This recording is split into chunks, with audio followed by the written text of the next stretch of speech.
Mukunda jewellers లో biggest వడ్డాణం Mela VA కేవలం 9.99% మాత్రమే. ఈ ఆఫర్ అక్టోబర్ 4 నుంచి 12వ తేదీ వరకు. మా కొత్త ఎక్స్క్లూసివ్ బ్రాంచ్ పూర్వి త్వరలో KPHB లో. దసరా సెలవులు ముగియడంతో సొంతూలకు వెళ్లిన ప్రజలు తిరిగి హైదరాబాద్ చేరుకుంటున్నారు. దీంతో సికింద్రాబాద్ జూబ్లీ బస్ స్టేషన్ రద్దీగా మారింది. తాజా పరిస్థితిని మా ప్రతినిధి శ్రీపతి శ్రీనివాస్ ప్రత్యక్ష ప్రసారం ద్వారా అందిస్తారు. సెలవులు ముగియడంతో ప్రయాణికులంతా కూడా సొంతూళ్ళకు వెళ్ళిన వాళ్ళంతా తిరిగి హైదరాబాద్కు చేరుకుంటున్నారు. ప్రస్తుతం మనము JBS బస్ స్టేషన్ దగ్గర ఉన్నాము. ఇక్కడైతే రద్దీ భారీగానే ఉంది. ముఖ్యంగా ఇక్కడికి కరీంనగర్, నిజామాబాద్, ఆదిలాబాద్ జిల్లాలకు చెందినటువంటి ప్రయాణికులంతా కూడా ఇక్కడికి వస్తుంటారు.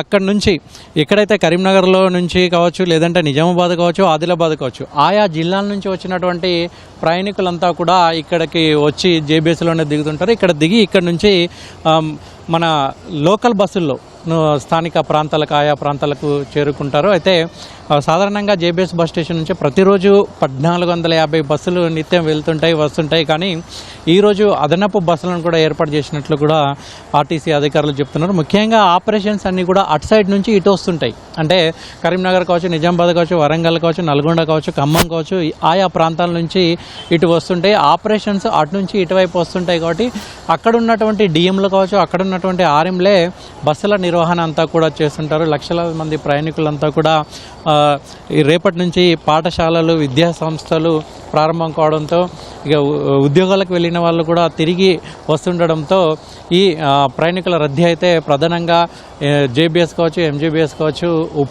ఉప్పల్, దిల్సుఖ్ నగర్, ఆరంఘర్ ఈ ప్రాంతాల్లో అయితే రద్దీ భారీగానే కనబడుతుంది. ముఖ్యంగా ఈ దసరా సందర్భంగా TJSRTC అయితే దాదాపు 7,700 పైచీలకు బస్సులు నడపాలని అనుకున్నప్పటికీ ప్రయాణికులు ఆశించినంత లేకపోవడంతో ఆ సంఖ్య కేవలం 5,000కే పరిమితం చేసింది. ఎందుకంటే కేవలం RTC బస్సులో మాత్రమే కాదు, ప్రైవేటు వాహనాలు అంటే కార్లు కావచ్చు, లేదంటే ఇతరత్ర వాహనాల్లో కూడా వెళ్ళే వాళ్ళు ఉండడం వల్ల కొంత ప్రయాణికుల సంఖ్య కూడా తగ్గినట్లు తెలుస్తుంది. అయితే ఈ గత నెల 20వ తేదీ నుంచి మొదలుకొని ఈ నెల 2వ తేదీ వరకు అయితే ఈ RTC బస్సులో ప్రయాణించిన వాళ్ళతో RTCకి దాదాపు 110 కోట్ల ఆదాయం వచ్చినట్లు కూడా చెప్తున్నారు. గతంతో పోల్చుకుంటే, అంటే గత ఏడాది 10 రోజులతో పోల్చుకుంటే దాదాపు ఒక 4 కోట్ల ఆదాయం కూడా తగ్గినట్లు తెలిసింది. మొత్తానికి ఏదేమైనప్పటికీ కూడా తిరిగి వచ్చే ప్రయాణికులకు ఎటువంటి ఇబ్బందులు కలగకుండా ఉండేందుకు అదనపు బస్సులను కూడా సమకూర్చినట్లు చెప్తున్నారు. స్పెషల్ బస్సుల్లో అయితే 50%